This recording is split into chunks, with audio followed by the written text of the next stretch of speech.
सभापति महोदय, मैं सारे देश के किसानों की स्थिति यहाँ सदन के सामने रखना अपना कर्तव्य मानता हूँ। हिमाचल प्रदेश में पिछले वर्ष बाढ़ के कारण इतना नुकसान हुआ कि धान और सेब, जो कि वहाँ की मुख्य पैदावार है, उस क्षेत्र से सेब का आवागमन नहीं हुआ। 10 लाख से लेकर 12 लाख तक सेब की पेटी हर वर्ष वहाँ से निकलती थी, उसका आवागमन नहीं हुआ और वह वहाँ पर पड़ा सड़ गया। इस संबंध में बार बार सरकार का ध्यान आकर्षित किया गया, लेकिन यह सरकार कोई रास्ता नहीं निकाल पाई। पिछले दिनों हमने और कई माननीय सदस्यों ने पंजाब, हरियाणा, उत्तर प्रदेश, आंध्र प्रदेश, उड़ीसा आदि इन सारे राज्यों के बारे में यहाँ चर्चा की थी कि भारतीय खाद्य निगम उनकी फसल को खरीद नहीं रही तथा उसने वहाँ कोई केंद्र नहीं खोले। जब उनकी खरीद नहीं हुई तब किसान मजबूर होकर उन्हें औने पौने दामों में बड़े व्यापारी को बेचने के लिए मजबूर हो गए। उनकी धान और अन्य फसलों की लागतें भी नहीं निकल पाई। नतीजा यह हुआ कि उसकी रीढ़ की हड्डी टूट गई, उसकी कमर टूट गई। राजस्थान और खासकर मध्य प्रदेश, क्योंकि मध्य प्रदेश के बारे में पूछ रहे थे, वहाँ सोयाबीन की सर्वाधिक पैदावार होती है। कुछ हिस्से महाराष्ट्र और राजस्थान के भी हैं। यहाँ सोयाबीन की फसल पैदा होती है। इस सरकार के आने से खाद्य तेलों के आयात के ऊपर 30 से 40% तक आयात शुल्क होता था, लेकिन आज वह घटकर 10% कर दिया गया। हमारे देश का जो तिलहन किसान है वह टूट गया। सोयाबीन, सरसों, तिल, अरंडी और अन्य जितने भी तिलहन के बीज हैं, उन सब का किसान पूरी तरह से निराश होकर बैठा हुआ है। यह स्थिति वहाँ की हुई। 13 वर्षों में न्यूनतम कीमतें आज जितनी मिल रही हैं वह सोयाबीन की मिल रही हैं। मध्य प्रदेश, राजस्थान, महाराष्ट्र की आज यह स्थिति है। यही कारण है कि आज किसान आत्महत्या करने पर उतारू है। केरल, कर्नाटक, तमिलनाडु आदि दक्षिण भारत के राज्यों में नारियल, कॉफ़ी, रबड़, सुपारी और चाय काफ़ी मात्रा में पैदा होती है।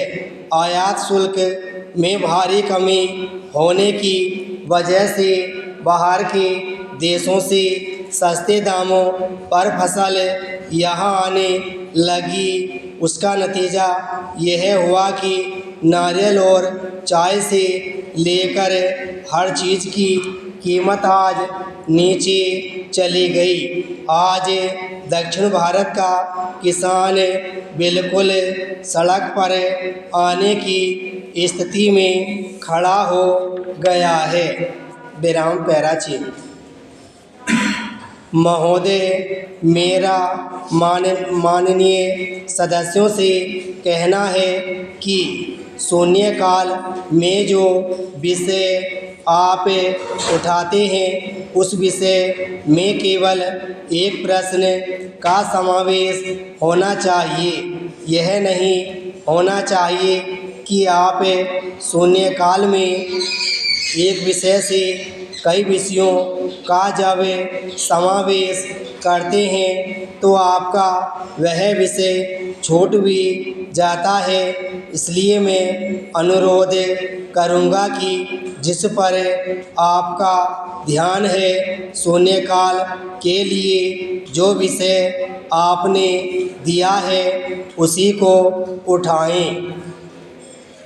मुझे बड़े अफसोस से कहना पड़ रहा है कि मेरे अपने इलाके में आप जानते हैं और सारा देश इस बात को जानता है कि किश्तवाड़ में क्या हुआ है। उस हादसे से 2-3 चीज़ें उभर कर सामने आई। लोगों का जो हाल है, मैं आपको एक उदाहरण बताना चाहता हूँ। एक विधवा औरत है और उसका एक बच्चा है। वे दोनों दुकान चलाते हैं। उनकी 80 से 90 लाख तक की दुकान है। मैं कहना चाहता हूँ कि 80 से 90 लाख की दुकानें जलाकर राख कर दी गई, जिससे काफ़ी नुकसान हुआ। मेरा निवेदन पहले दिन से ही रहा है कि मेहरबानी करके इसकी जांच सीबीआई से करवाएं। मैं आपको सच बता रहा हूं कि इस जगह पर यह हादसा 1993 से लगातार है। 1993 से लेकर 2013 तक लगातार उनको जलाकर राख किया जाता है। मेरा आपसे कहने का मकसद है, क्योंकि आप बड़े संजीदा समझते हैं, इसलिए मैं आपको बता रहा हूँ। मेरी विनती है कि यह जो किश्तवाड़ का मसला है आइंदा न हो, ताकि पीछे जो लुका छिपी चल रही है वह रुक जाए। मैं कहना चाहता हूँ कि राज्य बच जाए। मेरी जनाब से विनती है कि इसकी जांच और जो हानि हुई है उसकी भरपाई की जाए। 2 लाख रुपया 5 लाख रुपया देने से काम नहीं चलेगा। इसके लोग जिम्मेवार नहीं हैं। जिनकी दुकानें हैं वे जिम्मेवार नहीं हैं। हाँ, मेरी सरकार हो या आपकी सरकार हो, इसके लिए सरकार जिम्मेवार है कि क्यों नहीं उनको बचा सकी और उनके असल पैसे देने पड़ेंगे। अब मैं अपनी बात समाप्त करूंगा, क्योंकि बहुत सच्ची बातें लोगों को पसंद नहीं आती हैं। उन्हें बहुत ख़राब लगता है और उसके बाद जिन्हें जेल के पीछे होना चाहिए था, कटघरे में होना चाहिए, वे सीना चौड़ा करके इस देश में प्रचार करते हैं। अगर उनमें थोड़ी सी भी शर्म होती तो वे हमारे सामने आने से झिझकते। कामयाब लोकतंत्र है और इस लोकतंत्र को हमें स्वीकार करते हैं। लोग अच्छे लोगों को राजनीति में ढूंढना चाह रहे हैं। विराम स्टॉप।